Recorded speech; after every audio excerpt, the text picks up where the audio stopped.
Hello. Hello. We are putting all the tools to their normal function. Fantastic. Hello, everyone. I am so excited that you are joining us for yet again stimulating talk. Brilliant people.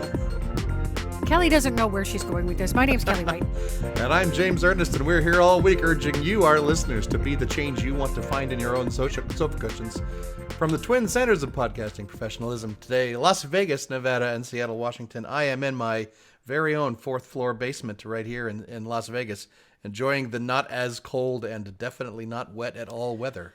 Oh, I envy you because, the air was stagnant. It was foggy. This is the type of chill that just goes to your bones. It's just Bone chillin' fog. I flew out of that on Bone-chilling. Sunday. It was kind of beautiful, to be above it.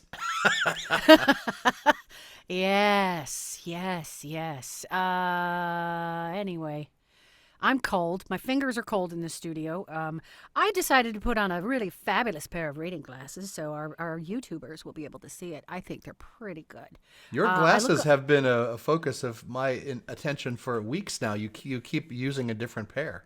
I know. I have so many pairs, and they migrate around the house. So I always buy more, thinking I keep losing. I don't. I will bring a big pile downstairs, and I will use them downstairs, and I constantly put them on my head because I need them all the time. I tried doing the glasses chain, but they kept getting caught on things and they'd rip out and stuff like that. So I'm like, forget it. I'm just going to wear them on my head. So then they migrate upstairs. And so I go to bed and there's a pile next to my bed and I can never find them downstairs. So I'm always ordering them. And I thought, you know what? James?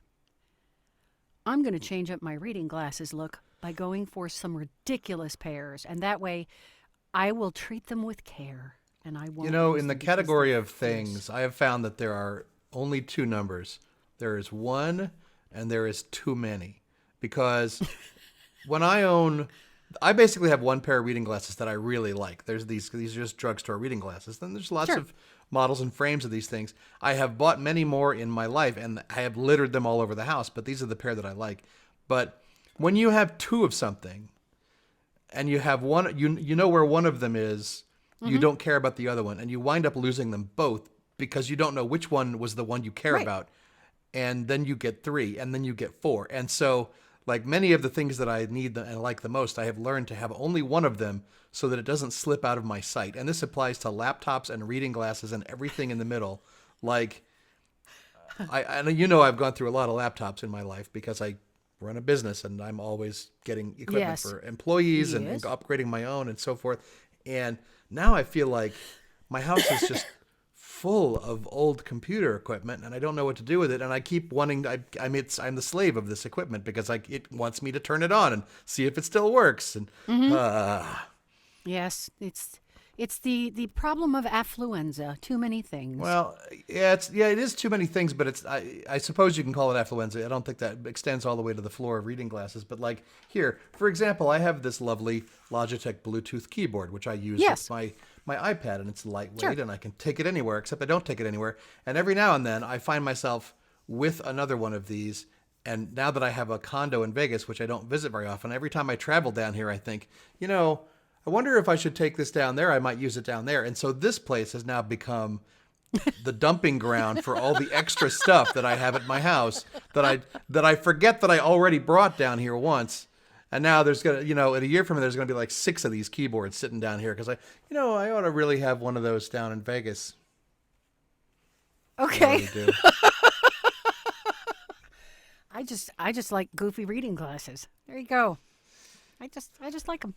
These are the sparklier, the these better. are lightweight and that's all. They fit my head. Well, that's perfect. That's all you need them for. Well, it's time for our opening segment, Conversation Starters, sponsored this week by the cable TV channel. Tonight's conversation starter comes from scienceofpeople.com. Their first was a familiar in a bad way. Tell me about you. And then my favorite one, how do you know the host? That's good. Let's go to Starbucks, and that's what I'm going to break the ice with. How do you know Mr. Starbuck? But let's get to the meat of the matter. Kelly, when you were growing up, what was your dream job? I can say this with all sincerity. My dream job was to be an executive secretary who sang in a nightclub in her off hours. And I believe I have achieved that dream. I believe I have. Awesome. Yeah, very vivid imagination growing up. I had a name. Her name was Marcia Collins. I asked my grandmother for a blonde wig for Christmas. This was late 70s, early 80s, so it's that Farrah Fawcett flippy wig. Marcia was a blonde. Would that be the ever-patient wife of Tom Collins, the mixed drink? Marcia was a single, independent, money-making woman. She didn't need anybody. However, what fueled this play, this imaginary, really vivid and rich story of Marcia Collins, was my father would bring home old computer punch cards and old office papers, and I had a red lacquer phone on my desk, and I made appointments for my boss and shuffled papers, and I had a boom box that I put to the easy listening station. So when I had to put people on hold, I would say, "Hold please," and I'd set the receiver in front of the speakers so they had hold music. And there you go. That sounds perfect. Yeah, and then she sang. Once work was over, she went home, she changed, and she was a nightclub singer. So I have achieved all those dreams. So my dream jobs have come true.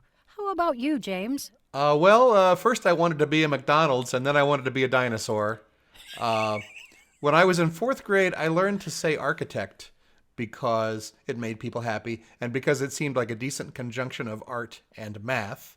Okay. And little did I know that game design was also such a thing, but paid so much less. So much less. Game design is very architectural. Yes, you are building things. I am an and architect making things happen. of experiences. Yes, you are. Yes, you. So Janice and the Dozens, please send us your confessions of pre-adolescent ambition. And while you're at it, please join our Baker's Dozen, Karen, Jeff, and Eric, in supporting us on Patreon. The link is in the thing.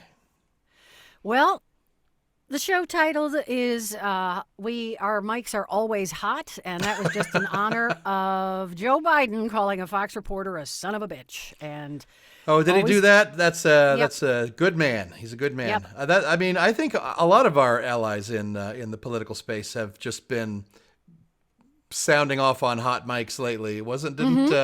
Didn't Dr. Fauci call somebody an idiot or something during a congressional hearing? Just like, I don't have time for this anymore. That's one of the first rules I learned in radio school was every single microphone is hot.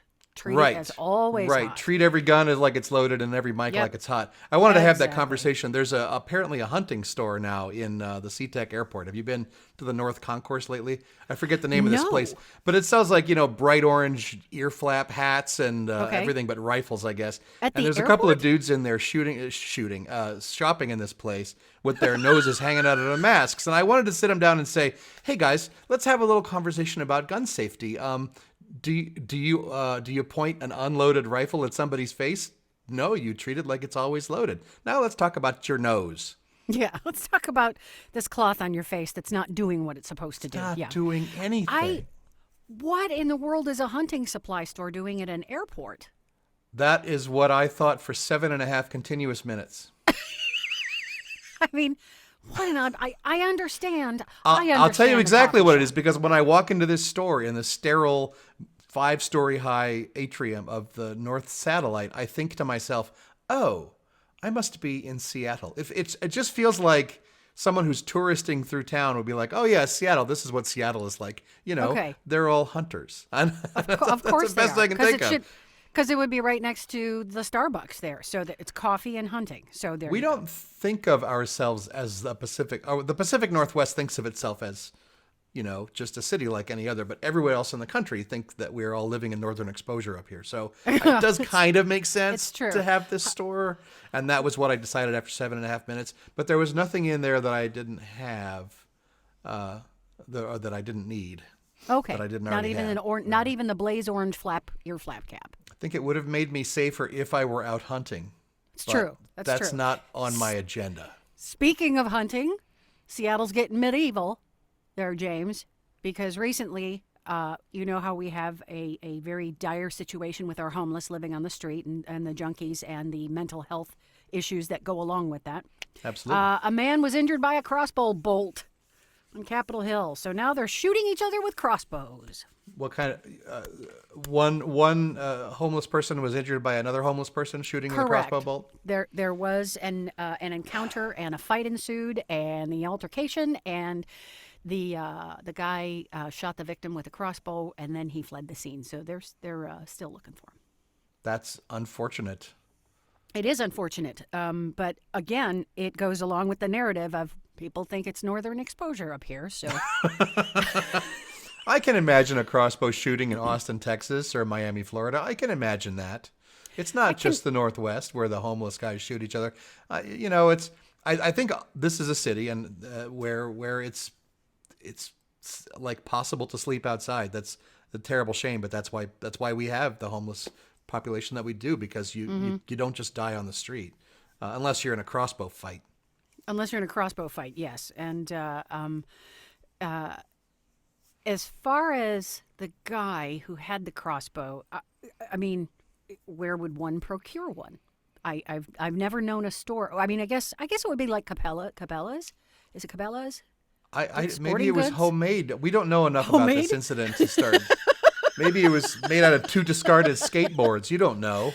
It could just been, some rubber hosing and, a face mask turned into a slingshot. I don't know. I'm just speculating.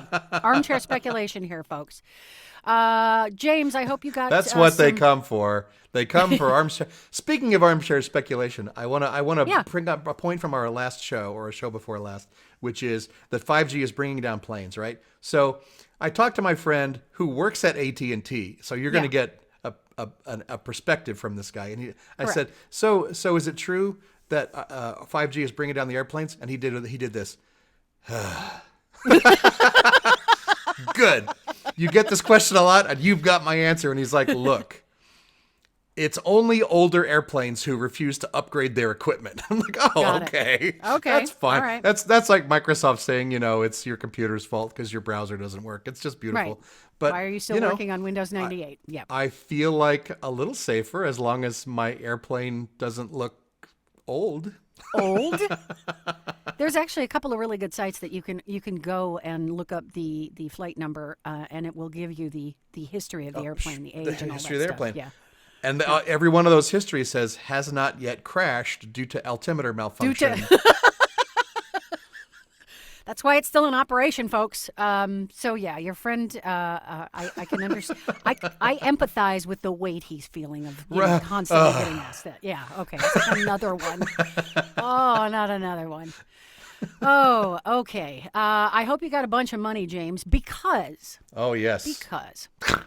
A huge got it right here in black my pocket. I know, about $7 million, please, because a huge black diamond, purportedly from outer space. Ooh, it's older than the planet Earth. It was formed yes. in the Big Bang itself 250 billion years ago. It's going up for sale. It's called the Enigma, and it's expected to fetch around. It also interferes with older altimeters. Let's see. It's expected to fetch around $7 million at auction. However, experts are skeptical of its cosmic origin. So it's going to go for auction at Sotheby's, Dubai. I feel the same way about Ms. Marvel. I am skeptical of her. Skeptical? Of her origin. The Enigma, which has been cut to weigh exactly 555.55 carats and has 55 facets, is believed to be the largest cut black diamond in the world. Wow. And the shape of the diamond is based on Middle Eastern palm symbol, the Middle Eastern palm symbol of Kamsa, which stands for strength and it stands for protection, according to Sophie Stevens, a jewelry specialist. And she said, because Kamsa means 5 in Arabic, there's a nice theme of the number 5 running through the diamond. And the voice in my head said 5. I can just imagine the person you give that to as a wedding ring will love you forever. It's hefty. Really hard. I don't know. Diamonds are so out of my league. When you look at it, if you're familiar with hematite, kind of a grayish, silvery, so that's exactly what it looks like. So it's not even transparent? It's like reflective? No, it's reflective, yeah. How is it a diamond? Oh, that's fine. Sure. It's fine. Armchair speculation again. It's a diamond because because it's made of carbon. I know, but it doesn't look Right, like a diamond, right. and it doesn't taste like a diamond, Yeah. and it's from outer space, and it's 250 billion years old, and it's covered in fives. It's covered in fives. That's what I know about it now. Yeah, but yes, if this was set into a ring, I would definitely call this my punching stone. It's my punching stone. It's a big stone. Y'all better back away. Honey? I'm bringing the heat with my punching stone. Honey, I'm gonna go on with my punching stone.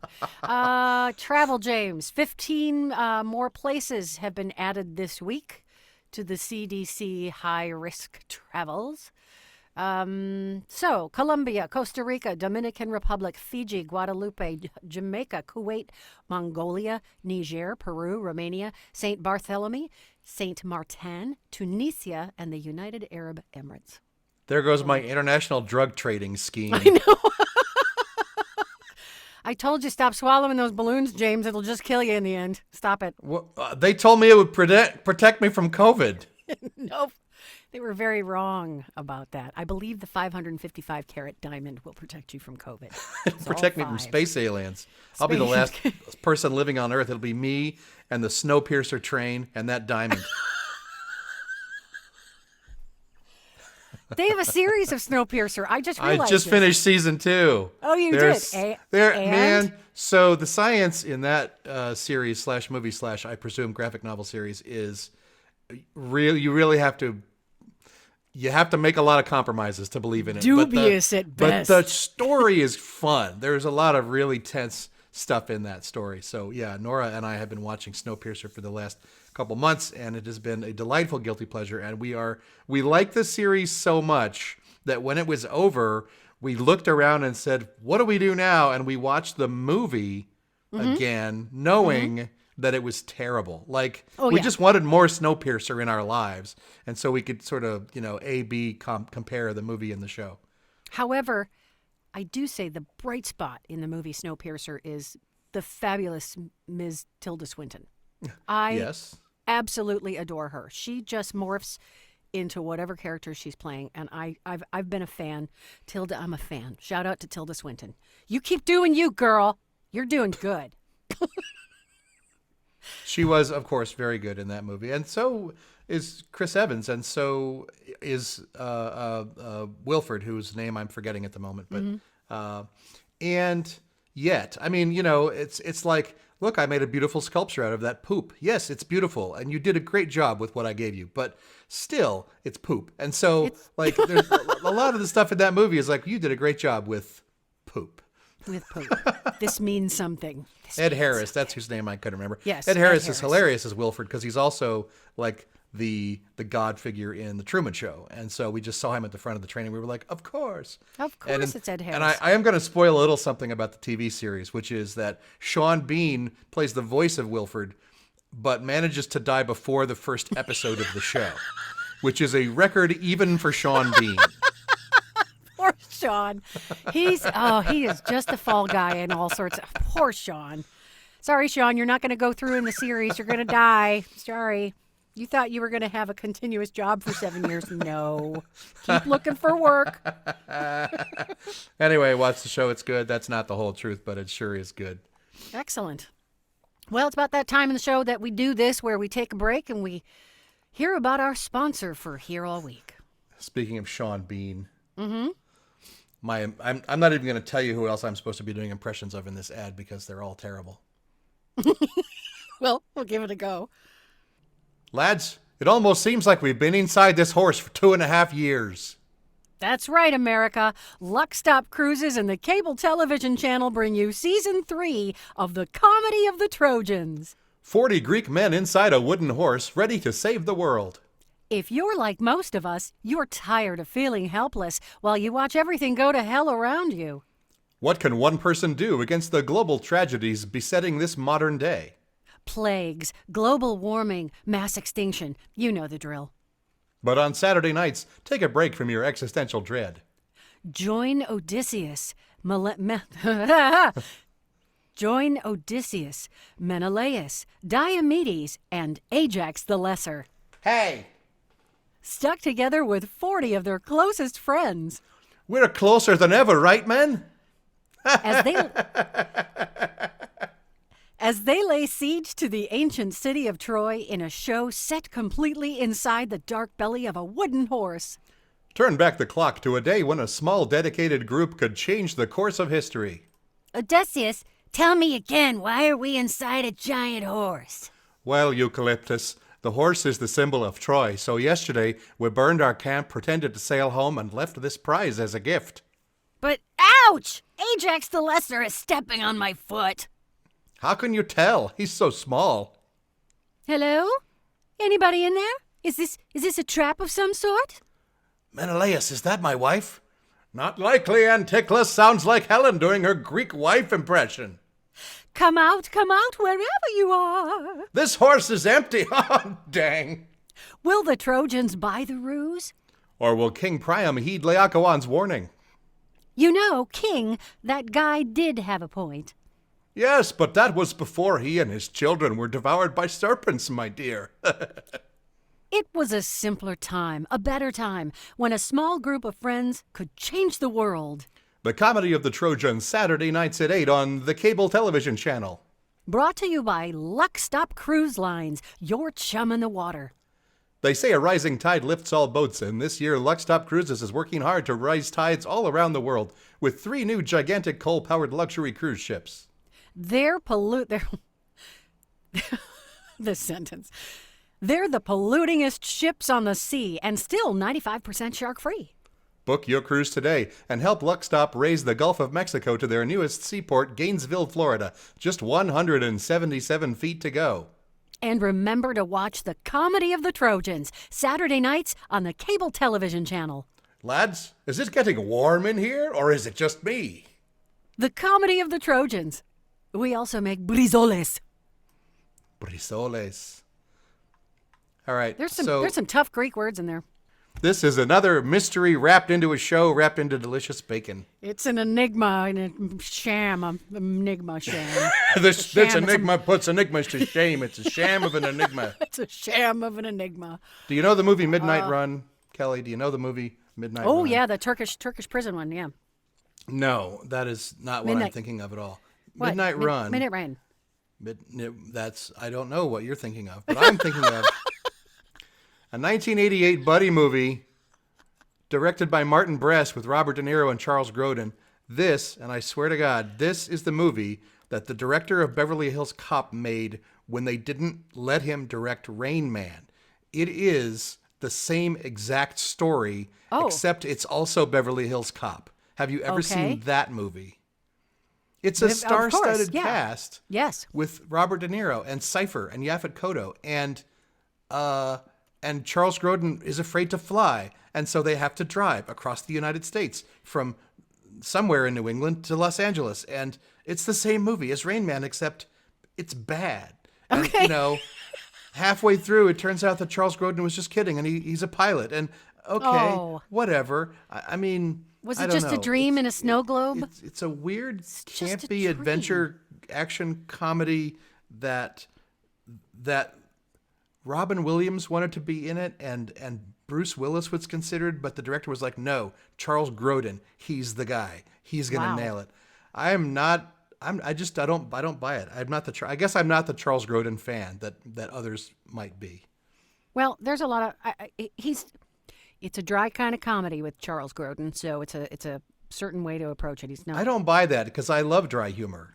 But I don't love Charles Grodin. Well, you don't like Charles Grodin dry. That's not dry. You know, the movie I was thinking of was Midnight Express. Midnight Express is a different film. It is a very different film, and it's a very intense film. And I highly recommend that one. That's actually quite an intense film based on a true story of guys an American citizen escaping from a Turkish prison because it's the kiss of the Spider Woman with the dragon tattoo. That's the one I'm thinking of. Is that the one you're thinking of? Okay. That just sounds like a mess of all sorts of stuff. We're just going to mash books together then. So, James, I'm just going to throw some trivia questions at you. I am ready to receive them. Usually this is the time of the show that we do it. And you know what? Because I am all about show prep. No, I'm not. I just, I'm kind of winging it right now. I'm just going on a limb, just winging it. I have no idea what things birds do. Things that have to do with birds. Ding, ding, ding, ding, ding. All right. You want to win $25,000? Let's do that. Let's see. What is the brightest star in the sky? The brightest star in the night sky is Sirius. The rest of them are just in it for the money. They're just in it for the money. Sirius is correct. How many wives did Henry VIII have? God damn it. Was it 8? It was 6. Well, 6 that we know of. That's classic, isn't it? Well- I've heard it both ways. Catherine of Aragon, Anne Boleyn, Jane Seymour, Anne of Cleves, Catherine Howard, and Catherine Parr. What about the secret Catherines?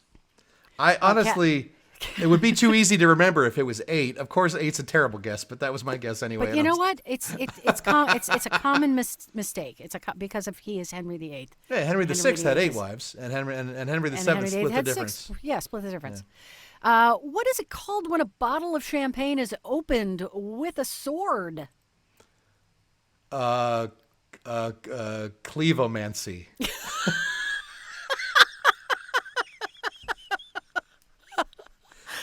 No, it is called sabering.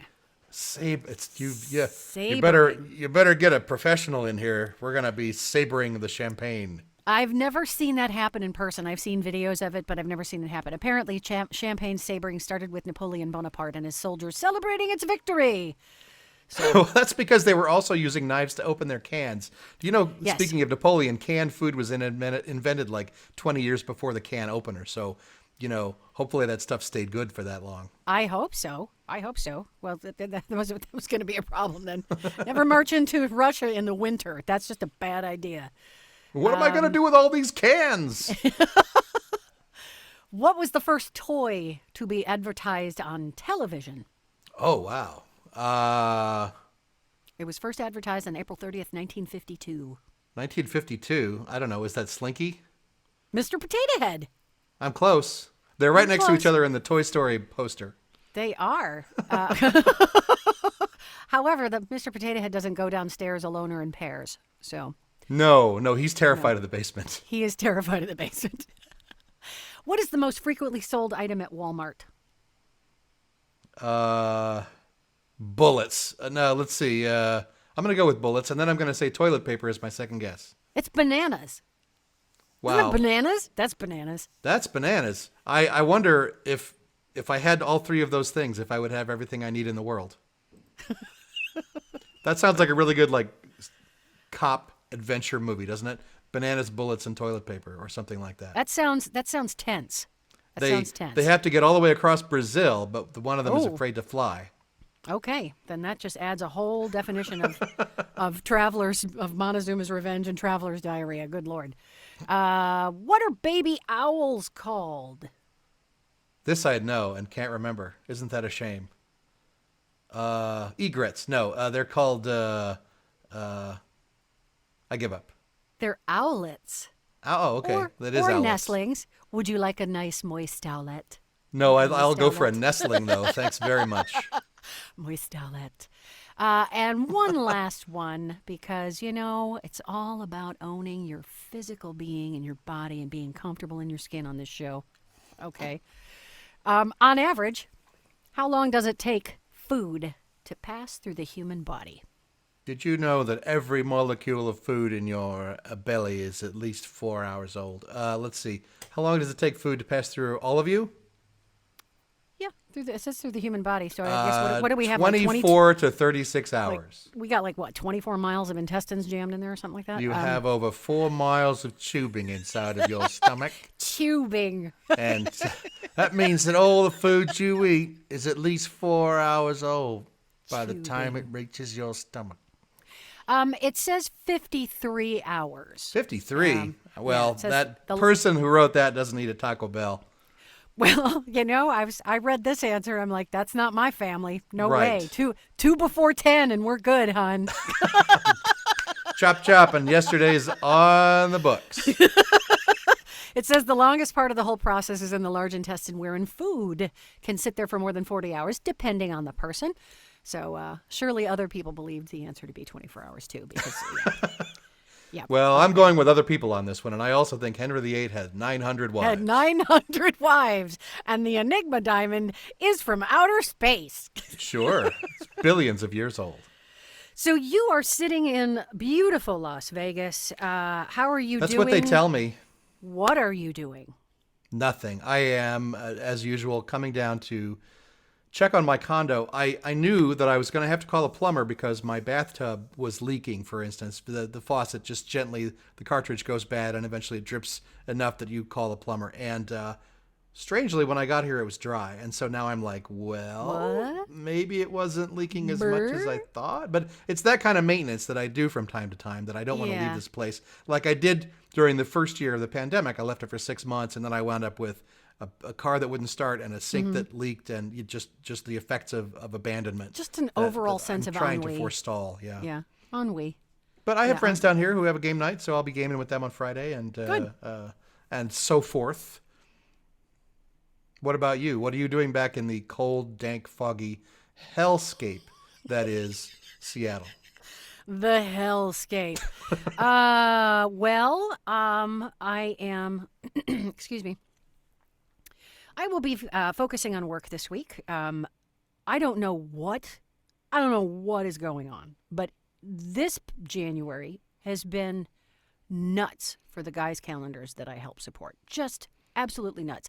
Talking with the other assistants, we're like, what is going on here? I mean, it is chock-a-block full from 7:30 in the morning to like 6 at night, and our guys can't get a break. Our teams can't get a break, and so I am focused on that. I'm just trying to get through this month, and especially with the new person that I am helping onboarding. He is drinking from the fire hose, and so I'm just trying to be a really good support for him. Outside of the corporate America, I am still focusing on the long, slow glacial packing process of our home. Now that I am feeling much better from COVID, the organizer that I work with that helps me stay on target and stay focused, I'm going to start working with her again, which is great. I'm really happy about that. And other than that, just I totally forgot. Are you familiar with something called chicken salt? No. I hope that it's for chickens and not made of them. Well, I thought it was like salt for chickens, right? Because I was reading about the Sure. Australians Like love baby chicken salt. food. Baby food is food for babies, For babies. not But food made of babies. Right, correct. Which However, the labeling is confusing on that, but if you know English. read the ingredients list. It's going to tell you every time. So Right. just Don't be just aware. go by the pictures. Don't go by the pictures. So chicken salt. I recently read about chicken salt, and apparently it's a really well-loved seasoning for Australians, and they put it on their chips for their fish and chips, right?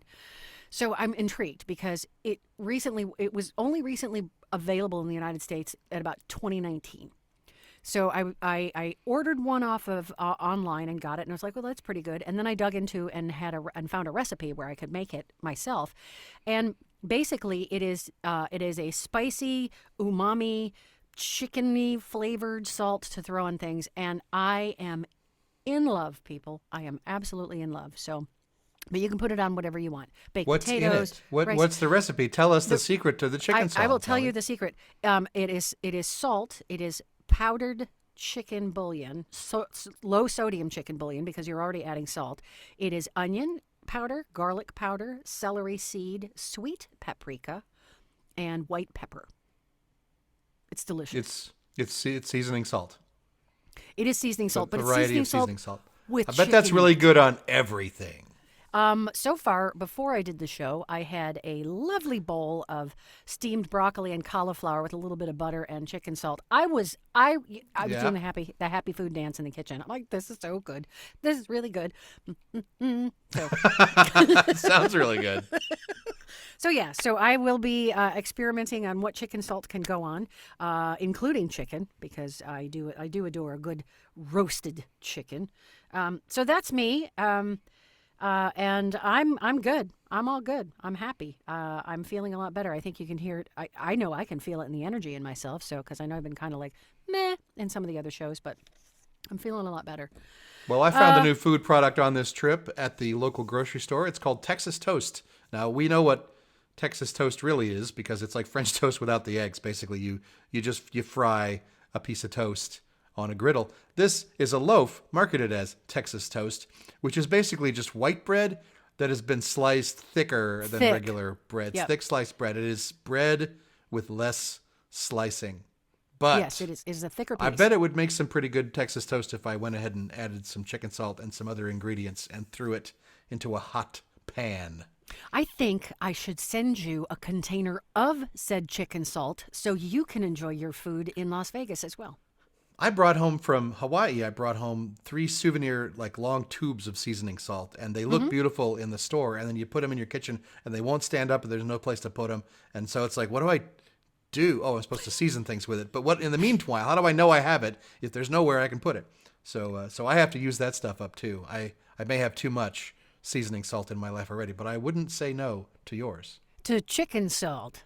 Kelly's Say yes to bastardization chicken of the salt today. Say yes to chicken salt.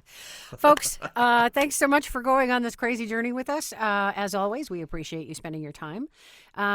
Like and subscribe. Please comment on the show. If there's anything you want us to chat about, go off about, riff about, if there's any sponsors you think we should try and get, let us know about that. As always, thank you to our patrons on our Patreon page. You too could be a patron of the Here All Week show, being part of our Dirty Dozens, our Baker's Dozens. And thank you to Janice, our original fan of the show, who really just kicked all this off. Let's see. What do I always say at the end of the show? Say it with me. Be kind. Be kind to yourself. Be kind to your family, your friends, your neighbors, and your community, because we are all going through it. Thank you so much for joining us. My name is Kelly Wright. And I'm James Ernest, and we're here all week.